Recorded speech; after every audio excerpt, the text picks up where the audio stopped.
Cerita kali ini gue dapet dari mbak gue di rumah. Dia tuh orang Sulawesi. Nah ini tuh cerita dari temennya dia. Jadi temennya itu tuh baru nikah, tinggalnya di Sulawesi.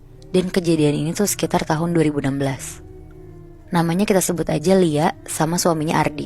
Ini yang temen mbak lo? Iya, Oke. temen mbak gue tuh Lia. Iya. Nah Lia sama Ardi itu tuh baru nikah 5 bulan. Selama pernikahan mereka, karena mereka juga seumuran, jadi mereka tuh masih nikmatin banget lah masa-masa honeymoon berdua. Jadi mereka tuh masih belum kepikiran lah untuk punya anak. Mereka berdua itu umur 25 tahun. Sampai akhirnya di bulan ke-6 mereka nikah, Lia itu hamil, anak pertama mereka. Selama hamil Ardi tuh ngejagain Lia banget, karena yang namanya anak pertama kan, jadi semuanya serba hati-hati. Bulan kedua Lia hamil tuh bener-bener muntah setiap pagi. Ardi yang kerja setiap hari ke kantor sampai ambil cuti karena kasihan sama Lia. Pokoknya di kehamilan ini tuh Lia kondisi badannya lebih lemah. Padahal Lia tipenya juga jarang sakit. Dan sampai akhirnya mereka tuh ke dokter. Sekalian cek USG dan alhamdulillahnya kandungannya tuh sehat. Detak jantungnya juga udah mulai kedengeran Moibi. Di situ Lia sama Ardi tuh seneng banget rasanya, sampai mereka berdua tuh netesin air mata, saking terharunya kan. Akhirnya mereka berdua pulang ke rumah. Sampai di rumah, anehnya Lia tuh nyium kayak ada wangi melati gitu Moibi. Terus Lia tuh ngomong ke Ardi, "Ini wangi melati ya?" Nah Ardi tuh gak nyium ada wangi melati. Tapi akhirnya Ardi bilang ke Lia, "Gak ada wangi apa-apa kok, udah sana mandi bersih-bersih." Terus sekitar jam 8 malam, Ardi sama Lia tuh udah siap-siap buat tidur. Tapi sebelum tidur Lia tuh punya kebiasaan minta diolesin minyak ke perutnya sama Ardi. Akhirnya diusapin lah ke perutnya Lia minyaknya, sambil mereka berdua tuh ngobrol sama calon anaknya. Nah tapi pas lagi seru-serunya ngobrol, tiba-tiba Lia tuh nyium wangi melati yang kenceng banget aromanya Moibi. Lia sampai ambil botol minyaknya terus nyium botolnya, soalnya dia ngira sumbernya tuh dari situ kan. Gak taunya pas dia nyium tuh bukan dari situ sumbernya, tapi ada dari sekeliling kamar mereka aja wanginya.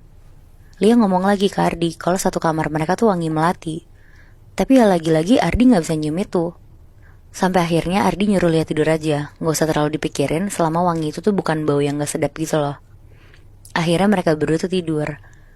Pas mereka udah tidur, menjelang azan subuh, tiba-tiba Lia tuh ketindihan Moibi. Dia gak bisa gerakin satu badannya. Dia berusaha manggil-manggil Ardi tuh juga gak bisa. Pokoknya ketindihannya tuh sampai Lia ngedenger suara azan subuh, baru dia tuh bisa gerakin badannya. Akhirnya Lia tuh langsung ambil wudhu dan dia tuh langsung sholat subuh. Paginya sekitar jam 7, Ardi bangun. Akhirnya Lia tuh cerita ke dia kalau menjelang subuh itu tuh dia ketindihan. Lumayan lama gitulah ketindihannya. Terus Lia bilang juga ke Ardi, apa jangan-jangan ada kaitannya sama wangi melati itu ya. Tapi Ardi yang gak percaya hal-hal mistis tuh gak percaya sama Lia. Akhirnya abis selesai ngomongin itu, Lia nyiapin sarapan lah buat Ardi. Terus gak lama Ardi berangkat ke kantor. Lia yang sendirian di rumah tuh sebenarnya sempet bingung mau ngapain. Tapi akhirnya dia mutusin buat nonton TV aja sampai siang. Abis itu dia lanjut tidur siang. Nah pas dia lagi asik nonton, tiba-tiba dia tuh nyium wangi melati lagi Moibi. Dibarengin sama suara ketokan pintu dari kamarnya di lantai 2. Lia kaget dong karena dia tuh di rumah sendiri dan posisinya gak ada ART juga di rumahnya. Akhirnya dia gak beraniin diri buat naik ke atas karena suara ketokannya tuh gak berhenti. Dan bener aja pas dia naik ke atas tuh sumber suara ketokannya ada dari kamar Lia sama Ardi. Akhirnya Lia buka pintu kamar mereka. Pas Lia buka, Lia tuh ngeliat di depan jendela kamar mereka ada nenek-nenek lagi lihat ke arah luar jendela ngebelakangin Lia. Berarti nenek ini dalam kamarnya? Di dalam kamarnya Moy. Lia kaget banget dan langsung nutup pintunya kenceng. Dia langsung lari ke bawah keluar rumah sambil nelfonin si Ardi. Terus dia tuh bilang juga kalau ada nenek-nenek di kamar mereka berdua. Ngedenger istrinya panik banget, Ardi tuh langsung nyuruh Lia buat ke rumah mamanya Ardi. Karena Ardi juga baru sampai kantor kan, gak mungkin langsung pulang.